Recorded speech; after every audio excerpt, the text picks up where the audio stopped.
नमस्कार दोस्तों, आज हम लोग अपने सेशन में बिहार दुर्गा प्रीलिम्स को देखने जा रहे हैं, जिसमें कुल 15 मॉडल सेट दिए गए हैं। तो आइए सेट नंबर 11 को देखते हैं। अगर आप लोग चैनल पर नए हैं तो चैनल को सब्सक्राइब जरूर कर लें। पहला प्रश्न है, भारत के राष्ट्रपति पर महाभियोग चलाने के लिए कम से कम कितने दिन पूर्व सूचना देना आवश्यक है दोस्तों?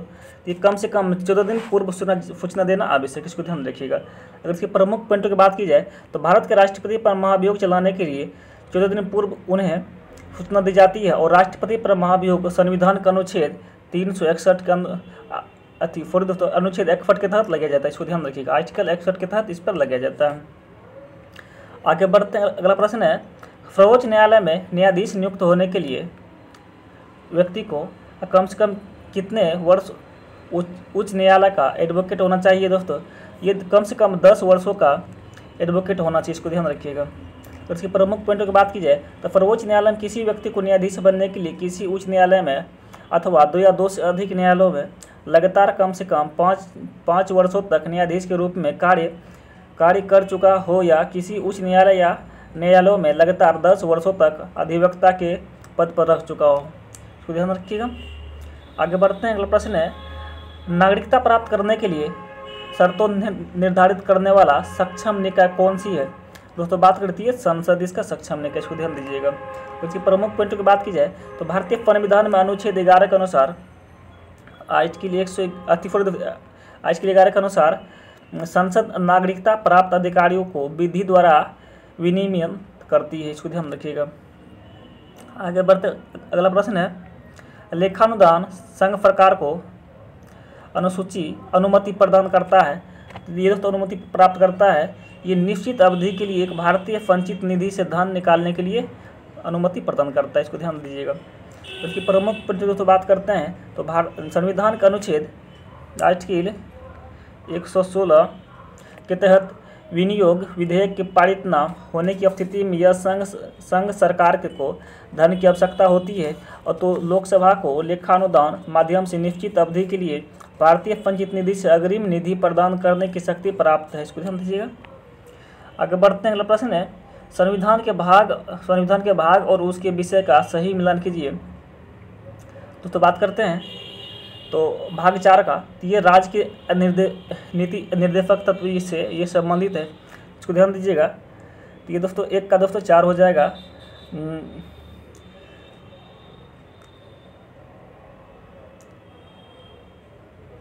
तो राज्य के नीति निर्देशक तत्व दोस्तों बात करें संघ राज्य क्षेत्र का, तो ये दोस्तों ये 8 से संबंधित है। संघ राज्य क्षेत्र दोस्तों ये 8 से संबंधित है। दोस्तों बात करते हैं आप दोस्तों राजभाषा का, तो ये राजभाषा जो है ये दोस्तों ये 7 से संबंधित है। फतरत संबंधित दोस्तों ये फतरत संबंधित है और राजभाषा फतरत संबंधित है। और दोस्तों आपातकाल दोस्तों बात करें तो ये आपातकाल जो है ये 18 से संबंधित, इसको ध्यान दीजिए। ये 18 से संबंधित है। अब कूट मिला लीजिए दोस्तों, तो ये इसका सी हो जाएगा, इसका आंसर दोस्तों सी हो जाएगा। आगे बढ़ते हैं। अगला प्रश्न है, भारतीय संविधान किस अनुच्छेद के तहत राष्ट्रपति वित्त आयोग की सिफारिशों को संसद के प्रत्येक सदन के समक्ष रखवाता है? ये दोस्तों ये अनुच्छेद 281 के अंतर्गत ये सदन के समक्ष रखवाता है, इसको ध्यान दीजिएगा।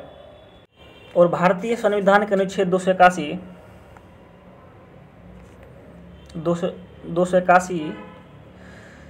के तहत राष्ट्रपति वित्त आयोग की सिफारिश को संसद के प्रत्येक सदन के समक्ष रखवाता है। अगला प्रश्न है, राष्ट्रपति के पद हेतु निम्नलिखित में से कौन सा अर्हताएं शामिल नहीं है? दोस्तों बात करें तो इसमें से कौन सा शामिल नहीं है? तो पहला होना चाहिए 35 वर्ष की आयु पूर्ण कर लिया हो, ये दोस्तों सही है।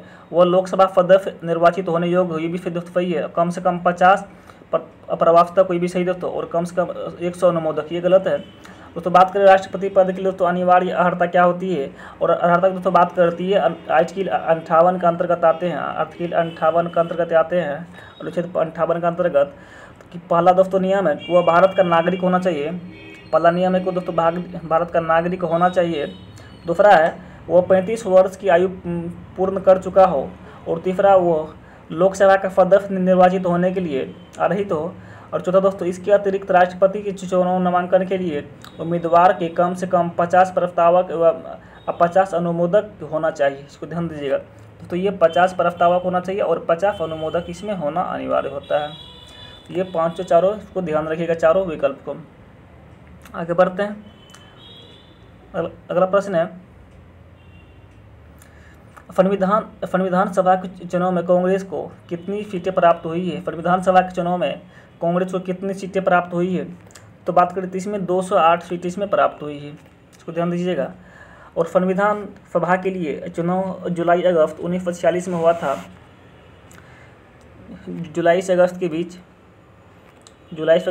1946 में हुआ था, और जिसमें कांग्रेस को 208 सीटें प्राप्त हुई थी। और वही मुस्लिम लीग को 73 और दोस्तों और अन्य को 15 सीटें इसमें प्राप्त हुई थी, इसको ध्यान दीजिएगा। आगे बढ़ते हैं, अगला प्रश्न है, निम्नलिखित में से किस संविधान संशोधन अधिनियम द्वारा शहरी स्थानीय शासक को संवैधानिक दर्जा प्राप्त किया गया है? तो दोस्तों ये 74वां संविधान संशोधन अधिनियम को द्वारा दोस्तों इसको दर्जा प्राप्त किया गया, इसको ध्यान दीजिएगा, जो दोस्तों ऑप्शन बी पर दिया गया है। अगर बात करें दोस्तों 74वां संविधान संशोधन अधिनियम, ये 1992 में के द्वारा शहरी स्थानीय शासन को संवैधानिक दर्जा प्राप्त किया गया है। और इस संशोधन द्वारा संविधान के भाग 9 के में शामिल किया गया है तथा यह एक नई अनुसूची 12वीं अनुसूची इसमें जोड़ा गया है, इसको ध्यान दीजिएगा। आगे बढ़ते अगला प्रश्न है, राज्यसभा के संदर्भ निम्नलिखित कथनों पर विचार कीजिए। बोले कि दोस्तों राज्यसभा के संदर्भ में निम्नलिखित दोस्तों कथनों पर विचार कीजिए। तो पहला कथन दोस्तों इसका है कि राज्यसभा एक अस्थायी सदन है, दोस्तों ये सही है। दूसरी बात है दोस्तों, प्रत्येक 2 वर्ष पश्चात इसके 2/3 सदस्य अवकाश ग्रह लेते हैं, ये दोस्तों गलत है। तीसरा है कि इस राज्यसभा सदस्यों का चुनाव प्रत्यक्ष होता है, ये भी गलत है। चौथा है उपराष्ट्रपति को हटाने के लिए राज्यसभा से प्रस्ताव लिया जाता है। दोस्तों ये सही है, तो 1 और 4 सही है, बाद में दोस्तों 2 और 3 गलत है। 1 और 4 दोस्तों विकल्प सी पर दिया गया है। अगर इसकी प्रमुख पर दोस्तों बात कर ली जाए तो ये राज्यसभा एक अस्थायी सदन है, इसका विघटन नहीं होता है। प्रत्येक 2 वर्ष के पश्चात इस सदन के 1/3 सदस्य, ध्यान दीजिएगा, इसमें 1/3 सदस्य जो होते हैं अवकाश ग्रहण करते हैं तथा उतने ही पुनः निर्वाचित होते हैं। और राज्यसभा के सदस्यों का चुनाव प्रत्यक्ष नहीं होता है, इसको ध्यान दीजिएगा। आगे बढ़ते हैं, प्रश्न है, भारतीय इतिहास का सबसे अच्छा क्रमबद्ध वर्णन पुराणों में मिलता है, और पुराणों में सर्वाधिक प्राचीन पुराण दोस्तों कौन सा है? दोस्तों सर्वाधिक प्राचीन पुराण दोस्तों बात करती है मत्स्य पुराण है। अगर इसकी प्रमुख पुराण दोस्तों बात करते हैं, मत्स्य पुराण सर्वाधिक प्राचीन एवं प्रमाणिक पुराण है, और इस पुराण का संबंध आंध्र सातवाहन वंश से माना जाता है। और पुराणों की कुल संख्या की दोस्तों बात करें तो इसमें पुराणों की कुल संख्या दोस्तों कितना 18 है, और केवल 5 पुराणों में मत्स्य, वायु, विष्णु, ब्रह्मन एवं भगवान में ही राजाओं की वंशावली पाई जाती है, इसको ध्यान दीजिएगा। आगे बढ़ते अगला प्रश्न है, मेगास्थनी ने अपनी पुस्तक इंडिका में भारतीय समाज को कितने भागों में विभाजित किया है? ये 7 भागों में विभाजित किया, इसको ध्यान दीजिएगा। इसकी प्रमुख पॉइंट बात करते हैं तो मेगास्थनी जी ने अपनी पुस्तक इंडिका में भारतीय समाज को विभाजित 7 भागों में किया है। तो पहला दोस्तों बात करते हैं तो एक एक करके देखते हैं। पहला है दार्शनिक, दूसरा है किसान, तीसरा है अहीर, चौथा है कारीगर व शिल्पी,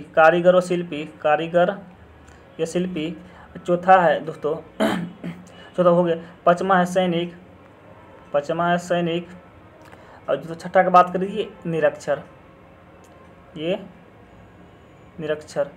ये 7 भागों में ये मेगास्थनी ने अपनी पुस्तक में समाज को बांटा था, इसको ध्यान दीजिएगा। आगे बढ़ते अगला प्रश्न है, मुगल काल में न्याय का सर्वोच्च अधिकारी सम्राट होता था, और सम्राट के बाद न्याय का सर्वोच्च अधिकारी कौन होता था दोस्तों?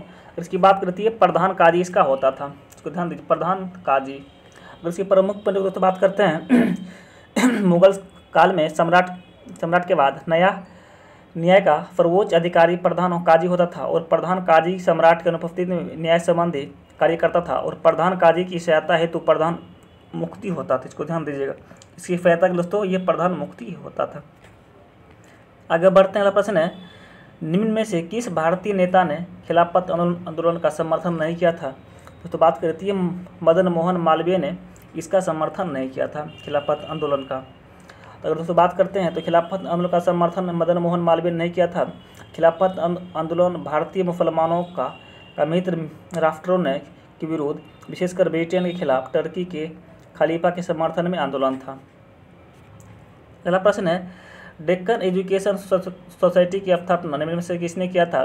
दोस्तों बात करें तो ये बीजी तिलक ने किया था। इसको ध्यान दीजिएगा, बीजी तिलक ने किया था। और इसकी प्रमुख पॉइंट दोस्तों बात करते हैं तो 1880 में बाल गंगाधर तिलक ने डेक्कन एजुकेशन सोसाइटी की स्थापना की थी। इसको ध्यान दीजिएगा। अगला प्रश्न है, राजा रणजीत सिंह को राजा की उपाधि किसने दी थी? दोस्तों तो बात करते हैं दोस्तों राजा रणजीत सिंह की।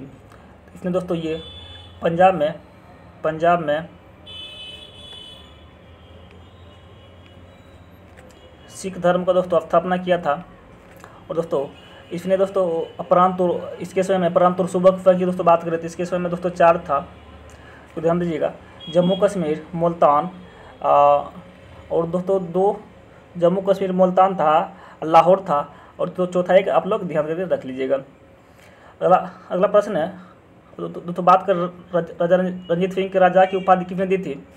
ये दोस्तों ये इसके द्वारा ये जमान शाह के द्वारा दिया गया था, जमान शाह के द्वारा दिया गया था। और 1798 में जमान शाह ने पंजाब पर आक्रमण किया एवं वापस जाते समय उनकी तोपों चेनाब नदी में गिर गई और रणजीत सिंह ने उन्हें निकलवा कर वापस भिजवा दिया और बदले में जमान शाह ने उसे लाहौर पर अधिकार की अनुमति दी और इसी दौरान जमान शाह ने रणजीत सिंह को राजा की उपाधि दी थी। इसको ध्यान दीजिएगा। आगे बढ़ते हैं। अगला प्रश्न है, वह सुल्तान कौन था जिसने खलीफा के खिलाफ को मानने से इनकार कर दिया था? तो दोस्तों ये अलाउद्दीन खिलजी था। इसको ध्यान दीजिएगा, अलाउद्दीन खिलजी था। अलाउद्दीन खिलजी ने खलीफा के अधिकारों को मानने से इनकार कर दिया था, जबकि कुतुबुद्दीन मुबारक खिलजी ने स्वयं को खलीफा घोषित किया था। ये दोस्तों ये स्वयं को किया था कुतुबुद्दीन ऐबक ने। अगला प्रश्न है, भगवान बुद्ध के उपदेशों का संग्रह है। तो दोस्तों भगवान बुद्ध के उपदेशों का दोस्तों संग्रह की बात करें तो ये शुद्ध पिटक से ये मिलता है। इनकी प्रमुख पॉइंट दोस्तों बात करते हैं तो बौद्ध धर्म के संस्थापक गौतम बुद्ध ने जिनका जन्म दोस्तों बात करें तो 563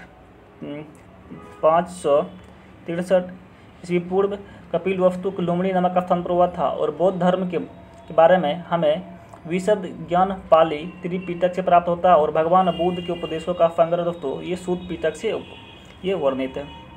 आगे बढ़ते हैं। प्रश्न है, निम्नलिखित में से कौन सा सुमेलित है? निम्नलिखित में से दोस्तों कौन सा सुमेलित है?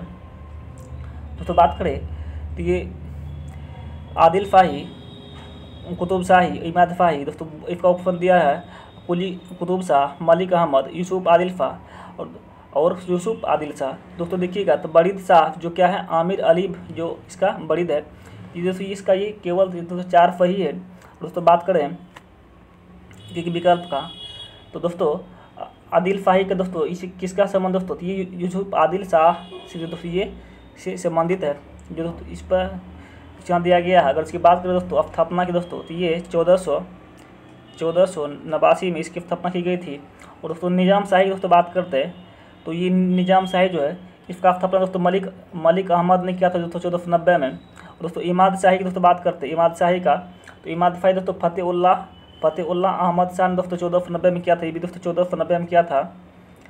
और दोस्तों बात करें कुतुब शाही की तो कुतुब शाही दोस्तों तो ये कुली कुतुब शाह दोस्तों ये 1512 में इसका निर्माण किया गया था, इसको स्थापना किया गया था। इसको ध्यान दीजिएगा।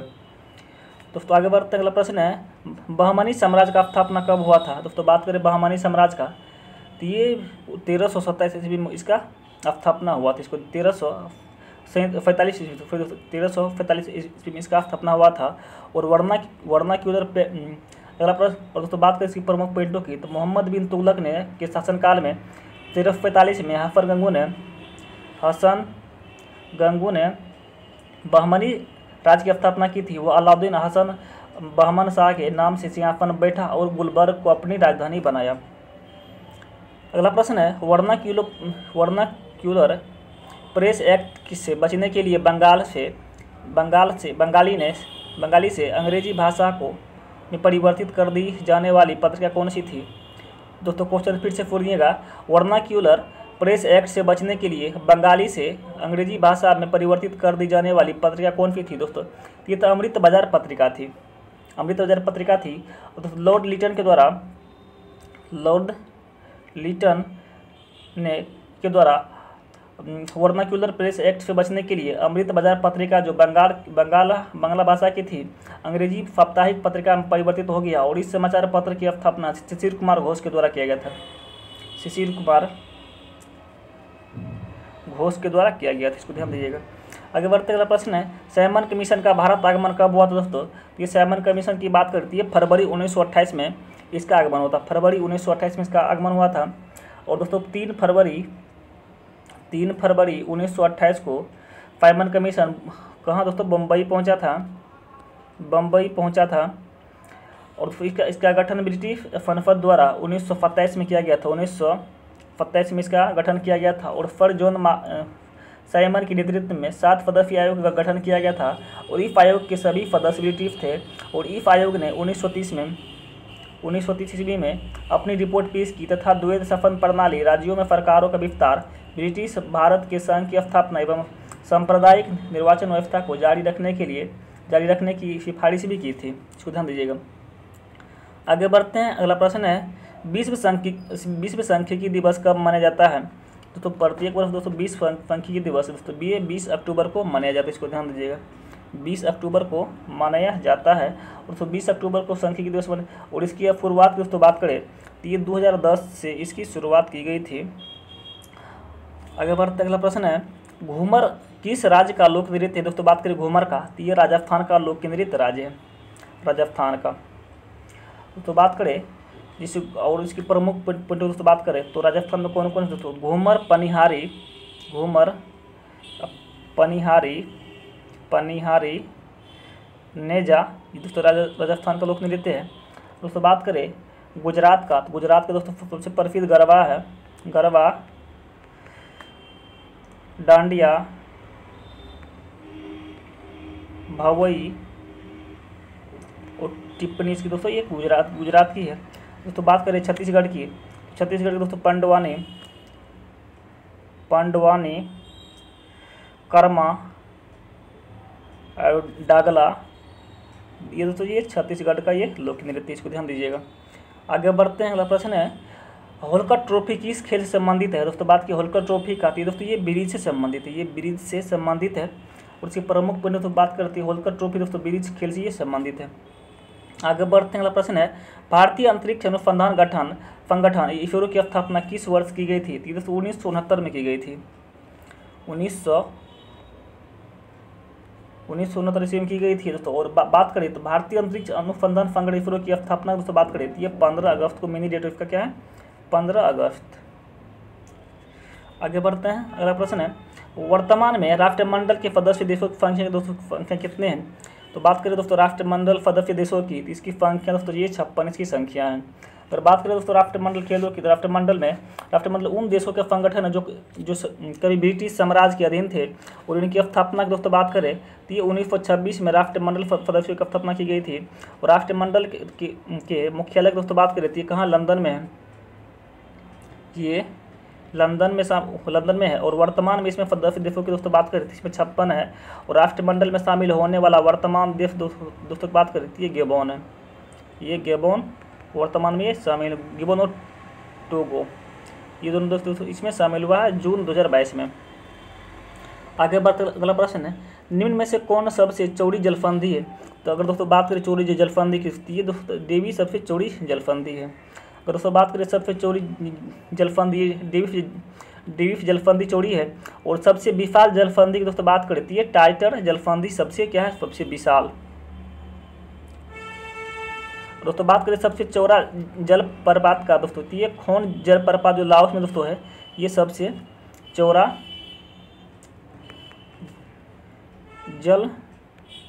पर पाते हैं। और दोस्तों बात करें सर्वाधिक ऊंचाई पर अवस्थित झील, दोस्तों बात करती है टिटिकाका।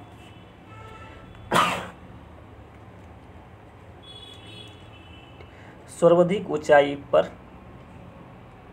अवस्थित है टिटिकाका झील। आगे बढ़ते हैं, अगला प्रश्न है मिस्र देश के संसद के नाम क्या है दोस्तों। तो मिस्र देश के संसद के नाम की दोस्तों बात करें तो इसका दोस्तों पीपुल्स असेंबली दोस्तों इसका संसद का नाम, इसको ध्यान दीजिएगा। दोस्तों बात करें तो फ्रांस का दोस्तों बात करें तो यहाँ का दोस्तों क्या है, नेशनल असेंबली इसका दोस्तों फ्रांस का है। दोस्तों इसका तो दोस्तों बी हो जाएगा, तो दोस्तों ये बी हो जाएगा। दोस्तों नेशनल असेंबली दोस्तों ये कहाँ का, ये फ्रांस का है, ये फ्रांस का है। दोस्तों बात करें और ब्रिटेन का, तो ब्रिटेन दोस्तों पार्लियामेंट है, ब्रिटेन में पार्लियामेंट है। दोस्तों नेशनल पीपुल्स पार्टी दोस्तों बात करती है चीन का है, ये चीन से संबंधित है। आगे बढ़ते हैं, अगला प्रश्न है पाड़ी तंत्र के खाद्य श्रृंखला में कौन अपघटन जीव कहलाता है या कहलाते हैं। दोस्तों ये बात करें तो ये कवक, जीवाणु, गोलकृमि, दोस्तों ये सभी के सभी दोस्तों ये अपघटक जीव कहलाते हैं, इसको ध्यान दीजिएगा। तो ये सभी के सभी हो जाएंगे।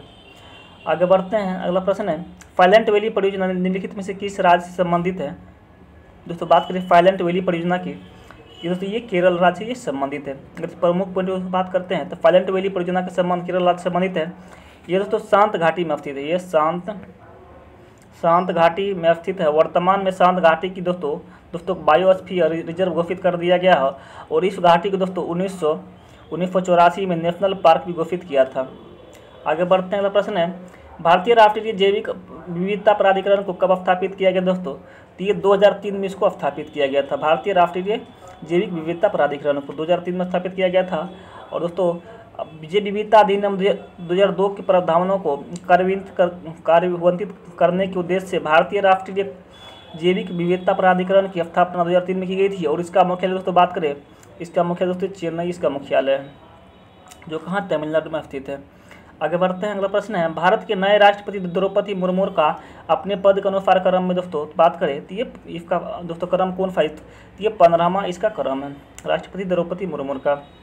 तो बात करें और ये दोस्तों राष्ट्रपति बनने वाली पहली आदिवासी महिला है, राष्ट्रपति द्रौपदी मुर्मू। आगे बढ़ते हैं, अगला प्रश्न है संयुक्त राष्ट्र मानव अधिकार आयोग के नए प्रमुख कौन बने हैं दोस्तों। तो ये बने हैं वोल्कर टर्क बने हैं, वोल्कर टर्क के द्वारा दोस्तों ये बने हैं। तो संयुक्त राष्ट्र मानव अधिकार आयोग के नए प्रमुख के रूप में दोस्तों वोल्कर टर्क को चुना गया और इसकी स्थापना दोस्तों बात करती है 1993 में इसकी स्थापना की गई थी संयुक्त राष्ट्र मानव अधिकार आयोग का 1993 में। आगे बढ़ते हैं, अगला प्रश्न है विश्व प्रेस स्वतंत्रता सूचकांक 2022 में भारत का स्थान क्या है दोस्तों। तो ये इसमें 150वां इसमें भारत का स्थान है। और किसी प्रमुख पॉइंट से बात करते थे रिपोर्टर्स विदाउट बॉर्डर्स द्वारा जारी विश्व प्रेस स्वतंत्रता सूचकांक 2022 में भारत का स्थान 150वां है। और इस सूची में पहले स्थान पर दोस्तों बात करते इसमें नॉर्वे पहले सूची पर है। अगला प्रश्न है धर्म गार्जियन युद्ध अभ्यास 2022 का आयोजन कहाँ किया गया है दोस्तों। तो ये कर्नाटक में किया गया है, इसको ध्यान रखिए। धर्म गार्जियन के ये कर्नाटक में किया गया है। और धर्म गार्जियन भारत तथा ये भारत और जापान के मध्य होने वाला थलसेना अभ्यास था। और इसका आयोजन 2022 में बेलगाम कर्नाटक में किया गया। अगला प्रश्न है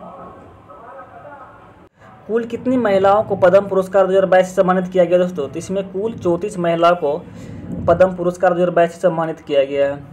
कुल 34 महिलाओं को तो ध्यान दीजिएगा। और यह पद्म पुरस्कार 2022 के अंतर्गत कुल 34 महिलाओं को सम्मानित किया गया है। और 2022 में कुल 128 नागरिकों को पद्म पुरस्कार से सम्मानित किया गया। इसको 28 कुल नागरिकों को सम्मानित किया गया, इसको ध्यान दीजिएगा। आगे बढ़ते अगला प्रश्न है ढाका अंतर्राष्ट्रीय फिल्म फेस्टिवल में किस फिल्म ने सर्वश्रेष्ठ फिल्म का अवार्ड जीता है।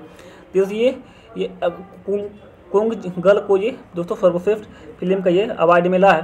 दोस्तों भारतीय फिल्म कुंजल को ढाका में आयोजित किया अंतर्राष्ट्रीय फिल्म फेस्टिवल में सर्वश्रेष्ठ फिल्म का खिताब भी दिया गया है, इसको ध्यान दीजिएगा।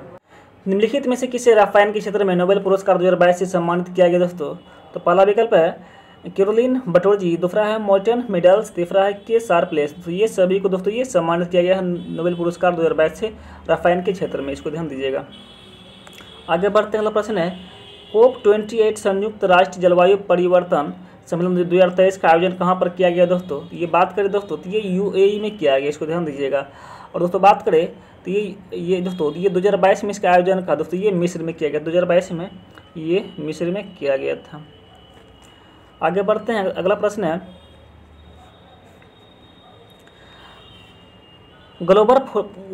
ग्लोबल फॉर्च्यून 500 सूची में किस भारतीय कंपनी को 98वां स्थान प्राप्त हुआ है?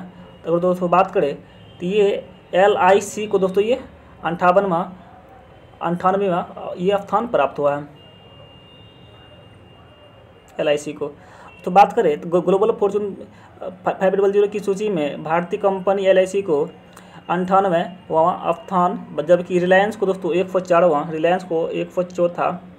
104वां स्थान प्राप्त हुआ है।